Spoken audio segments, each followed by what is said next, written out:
اگلے دنوں میں یاسر کا زخم کافی حد تک بھر گیا تھا۔ سردار بھی اپنے گھر جا چکے تھے اور وہ بھی اپنے اپارٹمنٹ چلا آیا تھا۔ ارمان اپنی جاب پر جا رہا تھا اور سائرہ اپنے کام پر۔ سیلینا بھی شوٹ پر واپس چلی آئی تھی۔ سلطانہ اور اس کے درمیان ایک اندیکھا سا کھچاؤ تھا۔ وہ یقیناً اسے پسند نہیں کرتی تھی۔ اس نے گہرا سانس لیا اور پھر سلطانہ کے آفس کا دروازہ پار کیا۔ جو غلط فہمی ہو گئی تھی وہ اسے ختم کرنا چاہتی تھی۔ سلطانہ کے سامنے وہ گردن اٹھائے کھڑی تھی۔ اس نے اسے بیٹھنے کے لیے نہیں کہا تھا، نہ ہی اس نے بیٹھنے کو درست سمجھا تھا۔ آپ بے فکر ہو جائے میڈم، یاسر مجھے پسند نہیں کرتا، وہ مجھ میں انٹرسٹڈ نہیں ہے۔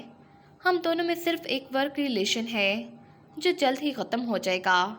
ایک وقت بعد وہ اپنے راستے ہوگا اور میں اپنے راستے۔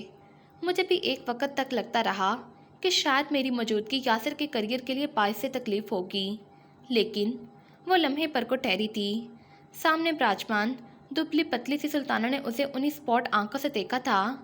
نیوی بلو لباس میں ملبوس، پروفیشنل سے تاثرات چہرے پر سجائے۔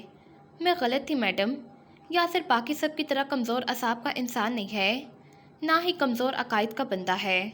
وہ ہر لحاظ سے بہت مضبوط ہے۔ اسے میری خراب شہرت کوئی نقصان نہیں پہنچا سکتی، کیونکہ وہ اپنے لیے گئے فیصلوں کے نتائج فیس کرنے کا عادی ہے۔ وہ باہر موجود ہر اس رپورٹر کو جواب دینا جانتا ہے جو اس کی ساکھ پر کوئی بھی انگلی اٹھائے گا۔ اسے کوئی کچھ نہیں کر سکتا، وہ کمزور نہیں ہے، اس نے کہہ کر خشک حلق سے بہت سا تھوک نکلا تھا۔ سلطانہ پر اس کی باتوں کا جیسے کوئی اثر نہیں ہوا تھا۔ کیا اس نے تم سے خود کہا ہے کہ وہ تمہیں پسند نہیں کرتا؟ اس کے چہرے پر استزاحیہ مسکراہٹ تھی۔ سیلینا کے چہرے پر ناسمجھی سی ابھری۔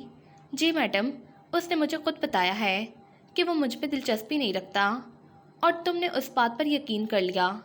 اس کے آبرو اچنبے سے اوپر کو اٹھے تھے۔ جی میڈم، وہ کسی اور لڑکی کو پسند کرتا ہے۔ کیا تم مجھے بیوقوف سمجھتی ہو سیلینا، یا تم خود ہی اتنی بیوقوف ہو؟ اس نے ٹھہر کر واقعتاً جاننے کے لیے سوال کیا تھا۔ وہ اس کے سوال پر جذبس ہوئی تھی۔ اس نے واضح الفاظ میں مجھ سے کہا ہے کہ وہ کسی لڑکی کو پسند کرتا ہے اور مجھے پسند نہیں کرتا۔ میں اس کی ماں ہوں سیلینا، اس کی آنکھیں بالکل میرے جیسی ہیں۔ کیا تمہیں لگتا ہے کہ میں اس کی آنکھوں میں موجود جذبے کی غلط وضاحت کر سکتی ہوں؟ اور اس کے پاس اس سوال کا کوئی جواب نہیں تھا۔ وہ یکدم بہت الجھ سی گئی تھی۔ میڈم، میں آپ کی بات سمجھ نہیں پا رہی ہوں، آپ کیا کہنا چاہتی ہیں؟ مزید کچھ نہیں کہنا چاہتی، بس اتنا کہنا ہے کہ میری فرم میں کام مکمل کرو اور آئندہ یہاں کا کبھی رخ نہیں کرنا۔ مجھے دوبارہ تمہاری شکل دیکھنے میں کوئی دلچسپی نہیں ہے۔ اس نے کڑوے تاثرات چھپانے کی ذرا سی بھی زحمت نہیں کی تھی۔ اس نے گہرا سانس لیا تھا۔ وہ اس کی نفرت کو سمجھتی تھی۔ ہر نفرت کی بیک اسٹوری ہوا کرتی ہے، اس نفرت کی بھی تھی۔ وہ آپ کے ساتھ ایسا رویہ رکھنے پر شرمندہ تھا میڈم۔ وہ آپ سے محض اس لیے تعلق نہیں رکھنا چاہتا کیونکہ اسے لگتا ہے وہ آپ کو تکلیف پہنچا دے گا۔ وہ آپ کو ہر تکلیف سے بچانا چاہتا ہے، اسی لیے وہ آپ سے دور رہتا ہے۔ سلطانہ کے فائل کی ورق گردانی کرتے ہاتھ لمحے بھر کو ساکت ہوئے تھے۔ گلے میں گلٹی سی ابھری، آنکھوں میں چپن ہوئی۔ اس نے ضبط سے چہرہ اٹھا کر سیلینا کو دیکھا تھا۔ وہ اسی بے ریا سادہ سے انداز میں کہتی جا رہی تھی، وہ آپ کو معاف کر چکا ہے، وہ آپ کو بہت پہلے معاف کر چکا تھا۔ اور وہ جو کچھ بہت تلخ سا کہنے لگی تھی یکدم ساکت ہوئی۔ دنیا ٹھہر گئی، وقت ٹھہر گیا، زندگی ٹھہر گئی۔ اس کی سماعت جیسے متعجب ہوئی تھی۔ آنکھوں میں تکلیف کے باعث گلابی سی نمی اترنے لگی۔ میں آپ کو آج یہی بتانے آئی تھی کہ میری وجہ سے اپنے بیٹے کی طرف سے دل نہیں خراب کریں۔ وہ آپ کو معاف کر چکا ہے، وہ بس ہارٹ ہے، وہ جلد ہی آپ کو قبول بھی کر لے گا۔ تم اتنے وثوق سے یہ سب کیسے کہہ سکتی ہو؟ وہ میرے پاس پچھلے 30 سالوں میں نہیں آیا، وہ میرے پاس اب کیسے آئے گا؟ اسے اپنی اور سیلینا کے درمیان موجود ہر چپ کلش بھول گئی تھی۔ اسے محض یاد تھا کہ یاسر اس کا بیٹا تھا اور وہ اسے معاف کر چکا تھا۔ اس کا سارا وجود کان بن گیا تھا۔ میں بہت بے وقوف ضرور ہو سکتی ہوں میڈم، لیکن میں اتنا جانتی ہوں کہ رشتے توڑنے والوں کے چہرے کیسے ہوتے ہیں۔ یاسر کا چہرہ ایسا نہیں ہے، وہ رشتے توڑنے والا چہرہ نہیں ہے جسے آپ اس کی سرد مہری سمجھ رہی ہیں۔ وہ اس کی اذیت ہے جو اس نے بہت سالوں تک کاٹی ہے۔ اس کا چہرہ ایک قطع رحم شخص کا چہرہ کبھی نہیں تھا۔ وہ اس کے آفس سے نکل آئی تھی اس نے جو بھی کہنا تھا وہ کہہ دیا تھا۔ شوٹ مکمل ہونے پر وہ ایجنسی چلی آئی تھی۔ اس نے قدم نظر کے آفس کی جانب بڑھائے تھے، لیکن اندر کا منظر دیکھ کر وہ پھونچ کی رہ گئی تھی۔ نظر اپنا جبڑا بمشکل سیدھا کر رہا تھا اور ناک سے بہتا خون ٹشو سے صاف کر رہا تھا۔ وہ جلدی سے آگے بڑھی تھی۔ بھائی کی کیا ہوا ہے؟ آپ کی طبیعت تو ٹھیک ہے نا؟ اسی پل یوول دروازہ کھولتا اندر داخل ہوا۔ اس کے ہاتھ میں برف تھا جو وہ نظر کے زخموں کے لیے لایا تھا۔ اس نے متوش ہو کر نظر کی جانب چہرہ پھیرا تھا۔ کس نے کیا ہے یہ سب؟ ساحر نے۔ واٹ؟ وہ تقریباً چلائی تھی۔ وہ آیا اور بنا کسی وجہ کے 2-3 کونسے مار کے چلا گیا، کہہ کر گیا ہے کہ تم یہ ڈیزرو کرتے ہو۔ نظر کے منع کرنے کے باوجود بھی یوول نے موسم کی خبر کی طرح سب کچھ اگل دیا تھا۔ اس نے تیز سے اگلے ہی پل رخ پھیرا اور پھر دروازہ کھول کے باہر کی جانب بڑھ گئی۔ اس کا رخ نچلے فلور کی جانب تھا۔ چہرہ غصے سے دہک رہا تھا اور سانس چڑھ گیا تھا۔ لفٹ کا دروازہ کھلا اور وہ باہر نکل آئی۔ ہیل کی ٹک ٹک پر بہت سے گارڈز نے سر اٹھا کر دیکھا تھا۔ وہ سیدھا ان کے کیبن کی جانب بڑھی تھی۔ ساحر چھپ کر شیر کو کچھ سمجھا رہا تھا اور یاسر موجود نہیں تھا۔ ساحر، تم نے نظر بھائی کو مارا پیٹا ہے؟ وہ اس کے سر پر پہنچی تھی۔ اس نے پہلے کبھی اس سے اتنی درستی سے بات نہیں کی تھی۔ ساحر سیدھا ہو گیا۔ شیر بھی چونکا ہوا لگتا تھا۔ جی ہاں۔ کیوں؟ کس نے کہا تھا ایسا کرنے کو؟ یاسر نے کہا تھا۔ واٹ؟ لیکن کیوں؟ یہ تو آپ اس سے خود پوچھ لیں۔ اس نے آبرو سے پیچھے اشارہ کیا تو وہ چونکی، پھر پلٹ کر دیکھا۔ وہ دروازے میں استادہ تھا، سیاہ پینٹ کوٹ، بالوں کو ایک جانب جل سے سیٹ کیے، پہلے کی طرح تر و تازہ اور فٹ۔ اگلے ہی پل اب وہ دونوں زینوں پر ایک دوسرے کے سامنے کھڑے تھے۔ وہ ہاتھ باندھے اسے کڑے تیور لیے دیکھ رہی تھی اور وہ خاموش تاثرات لیے اسے۔ نظر بھائی کو کیوں مارا تم نے؟ کچھ اصول ہیں، ان کے تحت مارا ہے، اور میں نے نہیں، ساحر نے مارا ہے۔ ایک ہی بات ہے، حکم تم نے دیا تھا۔ وہ اس پر غرائی تھی۔ کیا تمہیں پتہ ہے وہ کتنا دوگلا آدمی ہے؟ تمہارے ساتھ ساتھ باقی ایکٹریس کے ساتھ بھی کانڈ کرتا رہا ہے۔ 1-2 گرم ہاتھ تو ڈیزرو کرتا ہی تھا وہ۔ میں جانتی ہوں کہ وہ کیسا آدمی ہے۔ وہ میرے لیے آئے پروجیکٹس دوسری ایکٹریس کو دیتا رہا ہے۔ وہ صرف ان ایکٹریس کے ساتھ کام کرنا پسند کرتا ہے جو اسے اچھے سے کما کر دے سکے۔ ہم میں سے ہر انسان اپنا نفع نقصان دیکھ کر کام کرتا ہے۔ اگر انہوں نے ایسا کر لیا تو کیا گناہ کیا؟ وہ اس کی بات پر حیران ہوا تھا۔ یہ جانتی تھی؟ ہاں، میں جانتی ہوں کہ کون کیسا ہے۔ اگر میں اس سے نظر پھیر لیتی ہوں تو اس کا مطلب یہ نہیں ہے کہ میں بیوقوف ہوں۔ اس کا مطلب صرف یہ ہے کہ میں کسی قسم کی بدمزگی نہیں چاہتی۔ اسی کے ساتھ وہ تیزی سے پلٹ گئی تھی۔ وہ پیچھے کھڑا رہ گیا تھا۔ کچھ پل بعد ظاہر کہیں آس پاس کھنکارا تو اس نے گہرا سانس لیا۔ وہ اتنی بھی بیوقوف نہیں ہے جتنا لوگ انہیں سمجھتے ہیں، بلکہ کبھی کبھی تو مجھے لگتا ہے کہ وہ بیوقوف ہیں ہی نہیں۔ اس نے محض گہرا سانس لیا تھا۔ چیف حنیفہ بلا رہے ہیں ہم دونوں کو، ساحر نے زینوں کی جانب دوبارہ قدم بڑھاتے ہوئے کہا تو اس نے سر ہلایا اور اس کے ساتھ ہی آگے بڑھ آیا۔ کچھ لمحات بعد وہ حنیفہ کے سامنے استادہ تھے، دونوں ہاتھ آگے کی جانب باندھے۔ حنیفہ نے باری باری ان دونوں کو دیکھا۔ سلینا کو کیسے پتہ چلا کہ نظر کو مار پڑی ہے؟ وہ شاید اس سے ملنے گئی تھی۔ کیا تم دونوں نے میرا نام لیا اس کے سامنے؟ نہیں چیف، میں نے کہا کہ اسے مارنے کا حکم یاسر نے دیا تھا۔ حنیفہ نے سکون کا سانس خارج کیا تھا، پھر سر ہلایا۔ Good job. اور ہاں ساحر، میں نے تم سے کہا تھا کہ اس حملہ آور کا اسکیچ بنواؤ، کیا بنا اس کا؟ جی چیف، کچھ دنوں سے کاموں میں بہت الجھا ہوا تھا، اسی لیے بنوا نہیں سکا، ابھی کرواتا ہوں یہ کام۔ انہوں نے سر ہلایا اور پھر انہیں پلٹ جانے کا اشارہ کیا تو وہ دونوں باہر کی جانب بڑھ آئے۔ یاسر نے لمحے پر کو ٹھہر کر ساحر کی جانب دیکھا تھا۔ کیا جولیا کے متعلق کوئی خبر ملی ہے؟ نہیں، لیکن شاید آج اس کا مینیجر کوئی اقدام کرے۔ اس نے گہرا سانس لیا اور پھر آگے بڑھایا۔ ایک پل کو ٹھہر کر کام کرتے شیر کی جانب دیکھا۔ شیر، کیا تم مجھے معید کے فری آورز کے بارے میں معلوم کر کے بتا سکتے ہو؟ لیپ ٹاپ پر ٹائپ کرتے شیر نے سر ہلا کر حکم کی تعمیل کی تھی۔ وہ اب سامنے رکھی فائلز میں موجود تمام ایکٹریس کی تصاویر کو پھر سے دیکھ رہا تھا۔ پزل کا کون سا ٹکڑا کہاں سے غائب تھا بھلا؟ مراد کے آفس میں گہری خاموشی چھائی ہوئی تھی۔ وکیل کے انکشاف پر ان سب مردوں کا سانس پل پر کو خشک ہو گیا تھا۔ اس نے انہی خشک آنکھوں سے شہیر کی جانب دیکھا تھا ساتھ بیٹھا عمر بھی خاصا چونکا ہوا لگتا تھا۔ ایک پل کے لیے کوئی کچھ نہیں بولا تھا۔ پرائے آدمی کی بیٹی ہمارے کاروبار میں 33% شیئرز کی مالک ہے اور ہمیں پتہ ہی نہیں تھا، اس نے چنگاڑ کر کہا تھا۔ سب کو گویا سانپ سونگھ گیا تھا۔ ان کے سب سے چھوٹے بھائی احسن علی نے اپنے شیئر سلینا کے نام کر دیے تھے، لیکن وہ کچھ اصولوں کے تحت مراد اور شہیر پر آشکار نہیں کیے گئے تھے۔ یقیناً وہ اپنے بھائیوں کی بدنیتی سے واقف تھے۔ انہوں نے سلینا کا مستقبل محفوظ رکھنے کے لیے ان شیئرز کو اس کے نام کر دیا تھا۔ وہ دنیا کے کسی بھی کونے میں ہوتی، کوئی اس سے ان شیئرز کی ملکیت نہیں لے سکتا تھا۔ مراد کا بس نہیں چلتا تھا، آفس کی ہر شے الٹ دیتا۔ جائیداد کے بٹوارے پر وکیل نے یہ بات کھول دی تھی کہ ان 33% شیئرز پر ان میں سے کسی کا حق نہیں تھا۔ جب تک وہ سلینا سے قانونی طور پر ان شیئرز کے کاغذات پر دستخط نہیں کروا لیتے، تب تک وہ اس حق سے دستبردار تھے۔ وہ لڑکی، کیا وہ یہ بات جانتی ہے؟ شاید نہیں۔ اگر اسے علم ہوتا تو وہ ہم سے ان شیئرز کے حصے کو لینے کی بات ضرور کرتی۔ شہیر بھی اتنا ہی شوق تھا جتنے باقی سب۔ مراد نے صوفے کے ہتھے میں اپنے ناخن کاٹ لیے تھے۔ اس کا چہرہ سرخ ہو کر دہک رہا تھا۔ اس لڑکی کو یرغمال بنا کر لاؤ، اپنے کسی بیٹے سے اس کی شادی کرواؤ۔ میں اپنے پیسے باہر نہیں جانے دے سکتا۔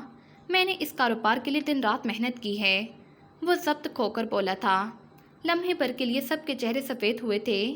شادی؟ وہ بھی اس لڑکی سے؟ ہاں، شادی کرو اس سے، شیئرز لو اور طلاق منہ پر مارو اس کے۔ وہ حکم جاری کر کے کھولتا ہوا اٹھ کھڑا ہوا تھا۔ اس نے سمجھا تھا کہ شاید وہ ان دونوں ماں بیٹی کو اپنے گھرانے اور کاروبار سے نکال چکا تھا، لیکن وہ غلط تھا۔ وہ تو آج بھی ان کے ساتھ اس کاروبار میں برابر کی حصے دار تھی۔ اس کے دل میں اپنے مرحوم بھائی کے لیے غبار سا ابلنے لگا۔ شام گہری ہو گئی تھی، کلینک کی بتیاں روشن تھیں۔ آفس کا دروازہ کھل کر بند ہونے کی آواز ابھری۔ معید نے پرسکون سا چہرہ اٹھا کر آنے والے کو دیکھا۔ لمحے پر کو اس کی پھوری آنکھوں میں ہلکی سی حیرت بھی ابھری تھی۔ وہ اب کرسی کھینچ کر اس کے سامنے بیٹھ رہا تھا۔ ریسیپشن کے سامنے لگی بڑی سی LED پر ایک خبر نشر کی جا رہی تھی۔ اس کی تیز آواز معید کے آفس کے اندر تک آ رہی تھی۔ کیسے آنا ہوا؟ کیا تمہارا زخم ٹھیک ہے؟ معید نے پوچھا تھا۔ اس کی سرمئی آنکھوں کا بے تاثر سا تاثر اگلے ہی پل بڑھ گیا تھا۔ تمہیں کیسے پتہ چلا کہ میں زخمی ہوں؟ ٹھنڈا سا استفسار کیا تھا۔ تم غلط بندے کے پاس آئے ہو یاسر، میں وہ نہیں ہوں جسے تم ڈھونڈ رہے ہو۔ اس کی پوری آنکھیں انتہائی ٹھنڈی تھیں۔ پھر وہ کرسی پر پیچھے ہو بیٹھا۔ میں یہ بات پروف کر سکتا ہوں کہ وہ میں نہیں ہوں جسے تم ڈھونڈ رہے ہو۔ باہر لگی LED پر خبر نشر کی جانے لگی۔ جولیا اینڈرسن اغوا کی جا چکی ہیں۔ نہ صرف یہ، بلکہ گلیمر ایجنسی کی بہت سی ایکٹریس بھی پچھلے عرصے سے غائب ہیں۔ اس خبر کو میڈیا سے پس پردہ رکھا گیا کیونکہ ایجنسی اپنی ساکھ بچانا چاہتی تھی۔ پولیس سے تفتیش پر معلوم ہوا کہ یہ کیس انڈر کور طور پر سالو کیا جا رہا ہے۔ اس کی تحقیقات کو پوشیدہ رکھا گیا تھا۔ معید نے آواز کی سمت اشارہ کیا تھا۔ یہ جو بھی کر رہا ہے، میں وہ نہیں ہوں یاسر عالم۔ وہ بالکل ساکت پتلیاں لیے اس کی ہاتھوں کی جنبش کو دیکھ رہا تھا۔ اسے یکدم ایک عجیب سا احساس ہوا تھا۔ اسی پہر ایجنسی کے نچلے فلور پر موجود ساحر اپنے کیبن میں موجود ہدایات دیتا حملہ آور کا اسکیچ بنوا رہا تھا۔ ٹی وی لاؤنج میں براجمان سلینا مظہر کا چہرہ اس خبر کو سن کر سفید ہوا تھا۔ اتنا سفید گویا اس سے خون کا آخری قطرہ تک سینچ لیا گیا ہو۔ وہ بس ابھی ایوننگ شوٹ سے واپس آ کر لاؤنج میں بیٹھی ہی تھی۔ اسکیچ بالکل آخری مراحل میں تھا۔ نچلے فلور کی بتیاں گل تھیں، بس ساحر کے کیبن کی ایک بتی روشن تھی۔ حملہ آور کو اوسٹی ہے یاسر عالم۔ غالب کو مان گئی ہے کہ سمرین رضا کا قتل بھی اسی حملہ آور نے کیا ہے۔ پولیس اور تحقیقاتی ٹیمز میں بے چینی واضح طور پر دیکھی جا سکتی ہے۔ کرمنل پروفائلرز کا کہنا ہے کہ قاتل سائیکوپیتھ ہے۔ خبر اب تک نشر کی جا رہی تھی۔ اسے اوسٹی ہے۔ وہ ہر کام بار بار کرنے کا عادی ہے۔ وہ بار بار اپنے ہاتھوں کو دھونے کا عادی ہے۔ اس کے ہاتھوں کی جلد بہت زیادہ دھوئے جانے کے باعث پوری طرح متاثر ہوئی ہے۔ وہ ایک ایسا شخص ہے جس کے ہاتھ بدصورت ہیں، اور میرے ہاتھ۔ وہ لمحے پر کو ہلکا سا مسکرایا تھا۔ اسکیچ مکمل ہو گیا تھا۔ ساحر لمحے پر کو پیچھے ہوا۔ ایک نظر ماسک کے پیچھے سے جھانکتی ان آنکھوں کو بغور دیکھا۔ آنکھیں سکیڑ کر چند لمحات کے لیے دیکھتا رہا۔ یک لخت ہی اس کی ریڑھ کی ہڈی سنسنائی تھی۔ میرے ہاتھ کبھی بدصورت نہیں تھے۔ میرے ہاتھ ہمیشہ سے خوبصورت تھے۔ وہ اسی طرح آنکھیں چھوٹی کیے اسے دیکھتا رہا تھا۔ اس نے بدصورت ہاتھ کہیں دیکھے تھے؟ اس نے کھردرے ہاتھ کہیں دیکھے تھے، اسے یہ ہاتھ یاد تھے، لیکن کہاں؟ ساحر بنا پلکے جھپکے ان آنکھوں کو دیکھ رہا تھا۔ اور تم اب دیر کر رہے ہو، تم جانتے ہو کہ وہ کون ہے؟ وہ اٹھ کر باہر کی جانب بھاگا تھا۔ ساحر کے ماتھے پر ڈالا ہر بل ڈھیلا پڑ گیا تھا۔ اس پر آشکار ہوا تھا کہ وہ آنکھیں کس کی تھی، وہ آنکھیں اتنی جانی پہچانی کیوں تھی؟ یہ آنکھیں ماہر نفسیات جیسے ضرور تھی، لیکن وہ ماہر نفسیات کی آنکھیں نہیں تھیں۔ وہ اس رات جولیا کو اپنے کندھے پر ڈالے اس زندان کے سیاہ سینے عبور کر رہا تھا۔ اس نے لمحے بھر کو چہرہ اٹھایا تو اس کی آنکھیں واضح ہوئیں، ہلکے بھورے رنگ کی آنکھیں، غیر انسانی سی۔ یہ وہی لڑکا تھا جس کے بازو پر جلے دل کا ادھورا سا نشان گندا تھا۔ یہ وہی لڑکا تھا جسے سلینا نے ایک بار جوتے دیے تھے۔ مصطفیٰ حسن کا سب سے لاڈلا اور چھوٹا بیٹا، شیر حسن۔ اس کا چہرہ ٹھنڈا تھا، بالکل کسی ماہر نفسیات کے چہرے کی طرح، لیکن وہ ماہر نفسیات کا چہرہ نہیں تھا۔ کیبن کے دروازے میں استادہ یاسر نے ٹھہر کر ساحر کی پشت دیکھی تھی۔ وہ اسکیچ کے سامنے بالکل ساکت ہوا کھڑا تھا۔ ایک پل کے لیے اس نے پلٹ کر یاسر کو دیکھا، اس کا چہرہ بھی اتنا ہی سفید تھا۔ وہ حملہ آور کوئی اور نہیں، ان کے ساتھ پچھلے کئی مہینوں سے کام کرتا شیر حسن تھا، بے تاج بادشاہ، جسے خوبصورت لڑکیوں کو اپنی بیویاں بنانے کا بے حد شوق تھا۔ وہ بچپن سے ہی بہت عجیب سا تھا، گلیوں میں موجود بلیوں کو قتل کر کے سیاہ تھیلیوں میں باندھ کر پھینک دیا کرتا تھا۔ اسے قتل کرنا فیسینیٹ کیا کرتا تھا۔ مصطفیٰ حسن نے اس کی عادتوں سے نگاہیں پھیر لی تھی، لیکن جب وہ جنونی حد تک پاگل ہونے لگا تو اسے کسی ماہر نفسیات کو دکھانا ہی پڑا۔ اس کا ایمپیتھی ٹیسٹ 0% آیا تھا۔ وہ ہمدردی جیسے جذبے کو کبھی محسوس نہیں کر سکتا تھا۔ وہ ہمدردی اور انسانیت سے عاری پیدا کیا گیا تھا۔ وہ اور معید حسن سگے بھائی تھے۔ معید اس کے پاگل پن کو دیکھتے ہوئے بڑا ہوا تھا۔ وہ اس گھر سے بھاگ جانا چاہتا تھا، لیکن اسے اپنے بھائی کے ساتھ رہنا تھا، اسے اپنے بھائی کو ٹریٹ کرنا تھا۔ وہ اسی لیے ماہر نفسیات بنا تھا، لیکن ماہر نفسیات کے بننے کے بہت عرصے بعد اسے اندازہ ہوا تھا کہ وہ شیر حسن کو کبھی ٹریٹ نہیں کر سکتا تھا۔ وہ سائیکوپیتھ ہونے کے ساتھ ساتھ سوشیوپاتھ بھی تھا۔ اس سے کسی بھی قسم کی انسانیت کی توقع کرنا بیکار تھا۔ اس نے اپنے راستے مصطفیٰ اور شیر سے الگ کر لیے تھے۔ بہت عرصے تک شیر منظر عام سے غائب رہا، اسے مصطفیٰ نے باہر بھیج دیا تھا، لیکن جب وہ پلٹا تو مزید جانور بن چکا تھا۔ بات اب بلیوں کے قتل سے نکل کر انسانی قتال تک آ چکی تھی۔ اسے اپنا ذہن پرسکون رکھنے کے لیے انسانی خون کی ضرورت ہوا کرتی تھی۔ زبیر اینڈ سنس کے چھوٹے بیٹے کے ساتھ اس نے پارٹی آرگنائز کی اور اس میں چھانسے سے سلینا کو بلایا۔ وہ سلینا سے آبسیسڈ ہوتا جا رہا تھا، وہ اسے باقاعدہ طور پر اسٹاک کر رہا تھا۔ وہ بس کسی طرح اسے اپنی ملکیت بنانا چاہتا تھا، لیکن وہ تھی کہ ہاتھ نہیں آتی تھی۔ نہ صرف سلینا بلکہ وہ ہر خوبصورت ایکٹریس کے ساتھ آبسیسڈ ہوتا جا رہا تھا۔ اسے کسی بھی طرح وہ سب اپنے لیے چاہیے تھی۔ وہ بچپن میں پڑھی ایک کہانی کو ریکریٹ کرنا چاہتا تھا۔ وہ خود کو وہ بادشاہ بنانا چاہتا تھا جو اپنی بیویوں کو بغیر کسی وجہ کے قتل کر دیا کرتا تھا۔ اس نے سلینا کا مستقبل تباہ کر دیا تھا تاکہ وہ اس کے بلانے پر اس کے پاس آ سکے، لیکن ایسا نہ ہوا۔ سلینا منظر عام سے غائب ہو گئی تھی۔ اس نے اسے مختلف پیغامات بھیج کر دھمکایا، لیکن وہ شاید اس کی بات نہیں سمجھ رہی تھی۔ پھر اس نے ایک انتہائی گھناؤنا لائحہ عمل ترتیب دیا۔ اس نے سلینا کی توجہ لینے کے لیے اس کے آس پاس موجود خوبصورت ایکٹریس کو اغوا کیا اور ساتھ ہی مصطفیٰ کی مدد سے ایجنسی بھی جوائن کر لی۔ وہ زیادہ سے زیادہ اس کے قریب رہنا چاہتا تھا۔ اس نے چند ٹوڑیاں ہلائیں اور پھر سلینا کو ایجنسی لانے میں کامیاب ہو گیا۔ اس میں ماریا نے اس کی مدد کی تھی۔ وہ اس کی حقیقت سے واقف تھی۔ وہ سلینا کو تباہ کرنا چاہتی تھی اور شیر سلینا کو اپنے لیے چاہتا تھا۔ وہ اس سے ایک پرانے سے گیریج میں ملنے آئی تھی۔ پولیس کو لگا کہ شاید وہ حملہ آور رحیم دین ہے، لیکن وہ رحیم دین نہیں تھا۔ رحیم دین کے بازو پر ایک جلے ہوئے کندہ ادھورے دل کا نشان نہیں تھا۔ رحیم دین محض ایک کرائے کا آدمی تھا، ایک مس ڈائریکٹ کرنے والا فارمر ملیٹنٹ۔ یہ نشان محض اس کے ہاتھ پر تھا۔ اس نے بہت سی جگہوں پر سلینا کو خوفزدہ کرنے کی کوششیں کی تھی۔ اس نے اسے لفٹ کے اندر درندگی کا نشانہ بنانے کی کوشش کی، لیکن وہ اس میں کامیاب نہیں ہو سکا۔ اسے یاسر نے پکڑ لیا تھا۔ اس کے حلیے اور سلینا کی غیر ہوتی حالت کے باعث وہ اس پر غور نہیں کر پایا تھا۔ وہ وہاں سے بھاگ نکلا۔ جب سلینا ہسپتال میں ایڈمٹ تھی تب وہ بالکل خاموشی سے اس کے کمرے میں داخل ہوا تھا۔ اس کے چمکتے رنگ کو دیکھ کر اس کے جسم میں پھریری سی دوڑ گئی تھی۔ وہ ہلکا سا جھکا اور پھر اس کے کان میں کچھ گنگنایا، be happy happy happy and Cs the day of pleasure. لیکن پھر وہ وہاں سے چلا گیا۔ وہ محض اسے خوفزدہ کرنا چاہتا تھا اور وہ اس میں بہت حد تک کامیاب بھی ہو گیا تھا۔ پھر اس نے سیلینا کو زینوں پر نشانہ بنایا، لیکن اسی پہر معید حسن چلا آیا اور اسے پرے دھکیلا۔ وہ اسے پہچان گیا تھا۔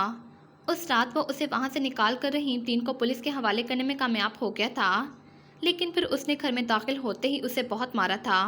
اسے تنبیہ بھی کی کہ وہ سیلینا سے دور رہے، مگر کہیں اندر معید حسن جانتا تھا کہ شیر سدھرنے سے نکل چکا تھا۔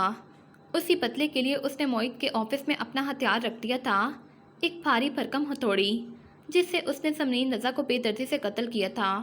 وہ اسے قتل نہیں کرنا چاہتا تھا، وہ خوبصورت تھی، وہ اسے اپنی بیوی بنا کر اذیت کا نشانہ بنانا چاہتا تھا۔ لیکن پھر پولیس نے ایک تحقیقاتی ٹیم تشکیل دی تھی تاکہ اسے پکڑ سکے۔ اس کے جرائم یکسانیت کا شکار ہونے لگے تھے۔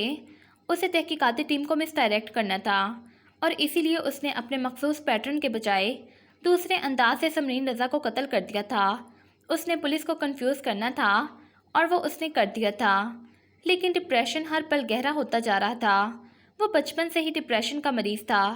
معید حسن یہ بات جانتا تھا، اس لیے اس نے یاسر اور سیلینا کو بتایا تھا کہ قتل گاہ پر سرمئی اور گہرا نیلا رنگ موجود ہوگا۔ اس نے غصے سے اپنی انگلیاں چبا لی تھی۔ اس کا دشمن کوئی اور نہیں، اس کا اپنا بھائی ہی تھا۔ وہ اسے اپنے باپ کی وجہ سے سیدھا پولیس کے حوالے نہیں کر سکتا تھا، اسی لیے اس نے یاسر کو مختلف طریقوں سے بتانے کی کوشش کی تھی، لیکن وہ بے وقوفوں کی طرح معید پر ہی شک کرنے لگا تھا۔ اس رات وہ بہت ہنسا کیونکہ وہ بہت خوش تھا۔ یاسر معید پر شک کر رہا تھا، وہ اس کا آفس کھنگالنے کے لیے سرچ وارنٹ نکلوا رہا تھا۔ یاسر اور سیلینا کے جاتے ہی معید حسن نے دراز کھولا تو ہتھوڑی نگاہوں کے سامنے آئی۔ اس نے اگلے ہی پل ہتھیار اٹھایا اور اسے لیے اس کے گھر چلا آیا۔ اسے بلند آواز میں تنبیہ کی کہ آئندہ اس طرح کے ہر کام سے باز رہے، لیکن وہ اس رات واقعی بہت خوش تھا۔ اسے کسی تنبیہ سے کوئی فرق نہیں پڑتا تھا۔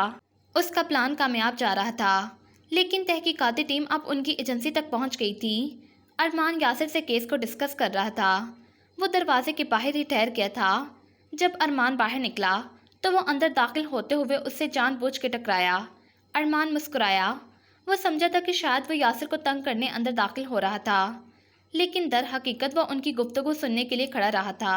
جب سیلینا پہلی دفعہ نچلے فلور پر آئی تو وہ جولیا سے ہوئی اس کی لڑائی کے بعد اسے جوتا پہنا رہا تھا۔ وہ پہلی دفعہ اسے مسکرا کر دیکھ رہی تھی۔ وہ اب نچلے فلور پر ہر لمحہ نظر آنے لگی تھی، لیکن کچھ تھا جو اسے بری طرح چبھ رہا تھا۔ سیلینا کا یاسر کی جانب جھکاؤ۔ وہ ٹی وی اسکرین کو بے حد اسپاٹ آنکھوں سے تک رہا تھا۔ یاسر سیلینا کے ساتھ اب ریمپ پر واک کر رہا تھا۔ وہ یاسر میں دلچسپی لینے لگی تھی۔ اس کے اندر خون کھولنے لگا تھا۔ اس رات اس نے اپنے گھر کی تمام چیزیں غصے سے پاگل ہوتے ہوئے الٹ دی تھی۔ اس نے اپنے بال نوچ لیے تھے۔ اس کے اندر یاسر کے لیے لاوا سا پکنے لگا تھا۔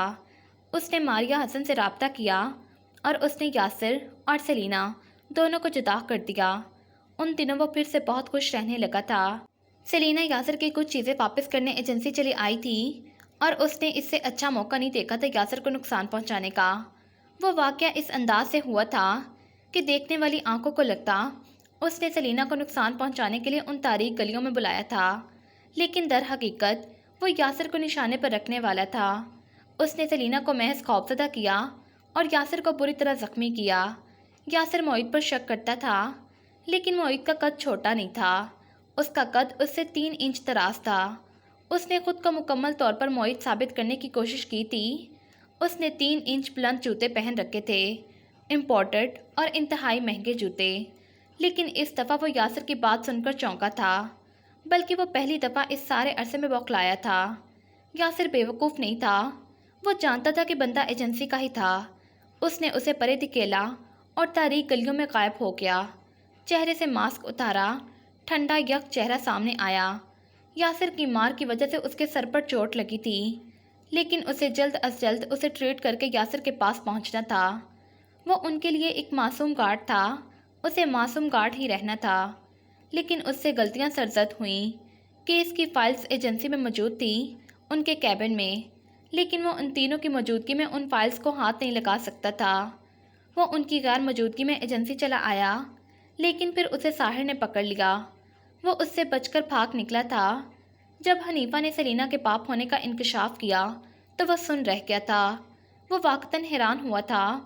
اس کے بعد ہی مصطفیٰ حسن نے اس کا ساتھ مکمل طور پر دینے کے لیے حامی بھر لی تھی۔ اس رات مصطفیٰ حسن آگے بڑھ آیا تھا۔ ایک نظر اپنے بیٹے کو دیکھا، پھر دوسری نگاہ آس پاس موجود زندان پر ڈالی۔ کیا تمہیں یقین ہے کہ تم سلینا کو بھی قید کر سکتے ہو؟ اس نے لمحے بھر کے لیے پوچھا تھا۔ شیر ہلکا سا مسکرایا، بالکل، لیکن اس کے پاس سیکیورٹی بہت سخت ہوگی۔ شیر نے سر نفی میں ہلایا تھا۔ اس دفعہ وہ خود میرے پاس آئے گی ڈیڈ۔ یاسر اب تک دروازے میں استادا تھا، پھر وہ باہر کی جانب بھاگا تھا۔ ساحر بھی اس کے پیچھے ہی تھا۔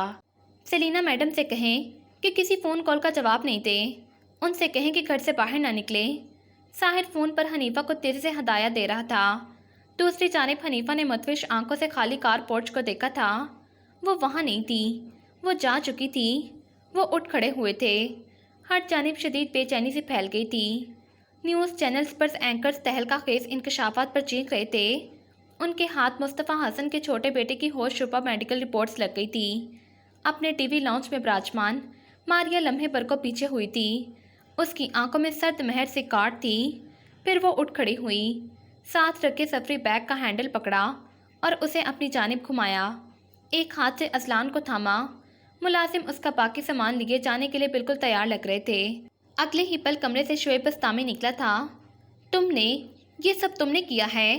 ان کی آواز میں کاٹ تھی، چپتی ہوئی کاٹ۔ ٹی وی کی جانب اشارہ کر کے ضبط سے پوچھا تو ماریا لمحے پر کو مسکرائی۔ میں انہیں تباہ کرنا چاہتی تھی ڈیڈ، اور میں انہیں تباہ کر چکی ہوں۔ آپ ان سے اپنا کاروباری تعلق ختم نہیں کرنا چاہتے تھے نا؟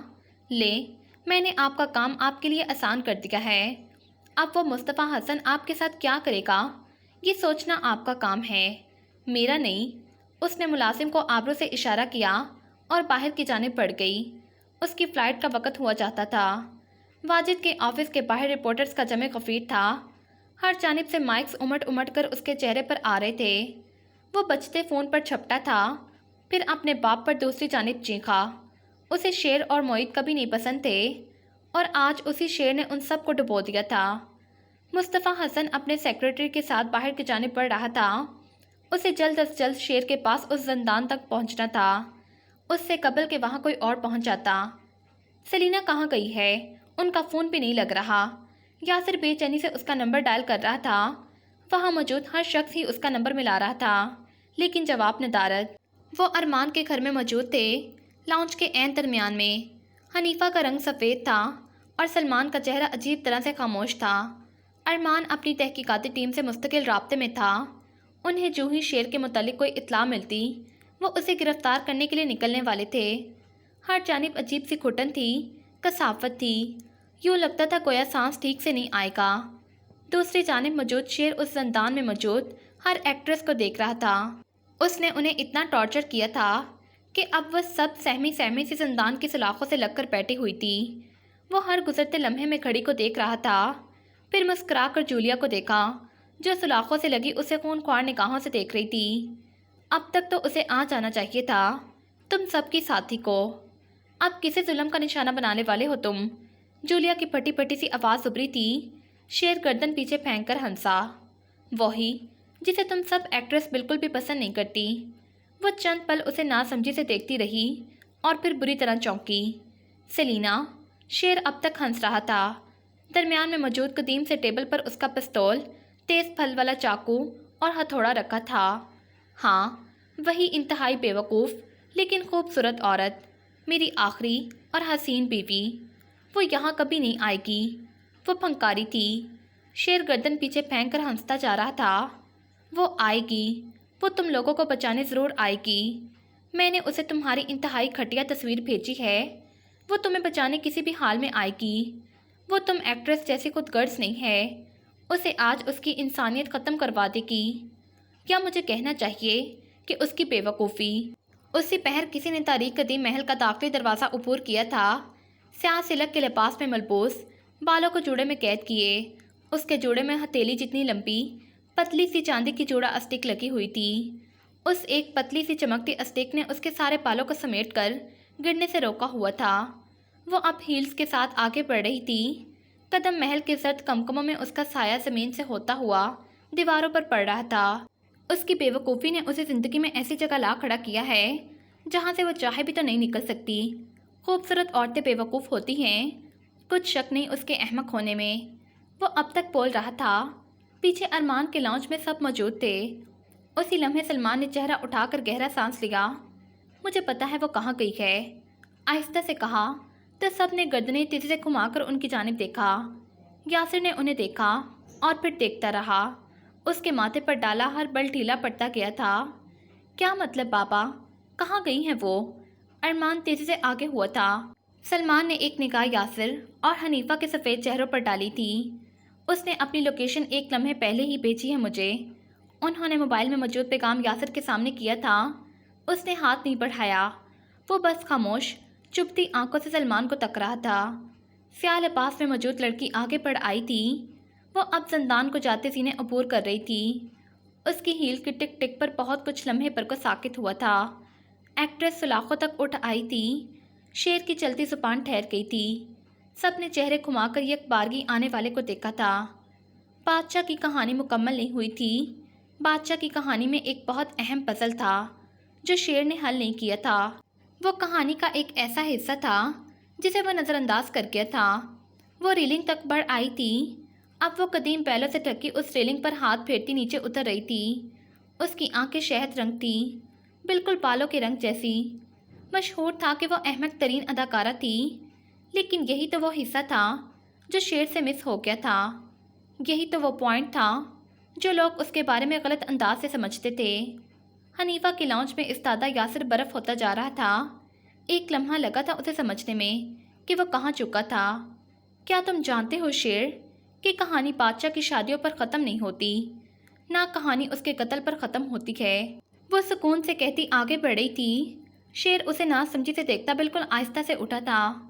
وہ جانتی تھی، وہ ہمیشہ سے جانتی تھی کہ شیر ہی وہ بے تاج بادشاہ تھا۔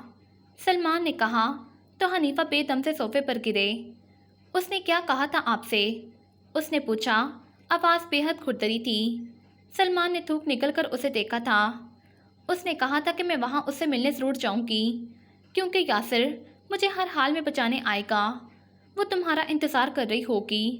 اور اس نے اگلی کوئی بات نہیں سنی تھی۔ وہ باہر کی جانب بھاگا تھا۔ اس کے پیچھے ہی ساحر تھا۔ ارمان اب لوکیشن پر تحقیقاتی ٹیم کو پہنچنے کی ہدایات تیزی سے دے رہا تھا۔ وہ انہیں ایمرجنسی گرفتاری کا کہہ رہا تھا۔ وہ اب پوری قوت سے ڈرائیو کر رہا تھا۔ اس کے ماتھے پر پسینہ تھا، آنکھیں اسپاٹ تھی۔ بادشاہ کی ایک آخری بیوی تھی جس نے ان تمام پچھلی بیویوں کے زندان کے دروازے کھول کر انہیں آزاد کیا تھا، جس نے دنیا کو یہ بتایا تھا کہ بادشاہ ایک ظالم قاتل تھا، اور جس نے بادشاہ کی کہانی کا اختتام کیا تھا۔ بادشاہ کی کہانی اس آخری بے وقوف بیوی کے بغیر مکمل نہیں ہوتی شیر حسن۔ وہ اب تک آگے بڑھ رہی تھی۔ اس کے اور شیر کے درمیان موجود فاصلہ سمٹتا جا رہا تھا۔ کئی راتوں پہلے ایک سایہ دوسرے سائے سے کہہ رہا تھا کہ جنہوں نے اسے تباہ کیا تھا وہ انہیں تباہ کرنا چاہتی تھی۔ وہ سایہ سلمان اور سیلینا کا تھا۔ Be happy happy happy and Cs the day of player. وہ آگے بڑھتے ہوئے رابرٹ فرسٹ کی نظم کارپ ٹائم کا پہلا مصرع گنگنائی تھی۔ شیر کا چہرہ یوں تھا گویا خون کا آخری قطرہ تک سینچ لیا گیا ہو۔ اسے کسی بات پر یقین نہیں آیا تھا۔ اسے اپنی سماعت، اپنی بصارت، کسی چیز پر یقین نہیں آ رہا تھا۔ لمحے کے 1000ویں حصے میں اسے سمجھ آیا تھا کہ وہ تھڑ لیا گیا تھا۔ لمحے کے 1000ویں حصے میں اسے اندازہ ہوا تھا کہ وہ کھیڑ لیا گیا تھا۔ پیچھے وہ شیر کے ساتھ ہنس رہی تھی، اسے نئے جوتے دے رہی تھی، اس سے یاسر کے متعلق پوچھ رہی تھی، اسے مسکرا کر دیکھ رہی تھی۔ وہ سب کچھ جانتی تھی۔ وہ اسے بہت پہلے سے جانتی تھی۔ اسے زبیر اینڈ سنس کا وہ چھوٹا بیٹا نہیں بھولا تھا جس کے ساتھ مل کر شیر نے اسے ڈرگز دی تھی۔ وہ اس کے پیچھے تب سے لگا تھا۔ اگلے ہی پل شیر نے درمیانے ٹیبل پر رکھا تیز دھار چھرا جھپٹا تو سلاخوں سے لگ کر کھڑی ایکٹریس کی چینخیں بلند ہوئیں۔ سیلینا نے بھی بجلی کی تیزی سے اپنے جوڑے میں اٹکی وہ اسٹک کھینچ کر نکالی تھی۔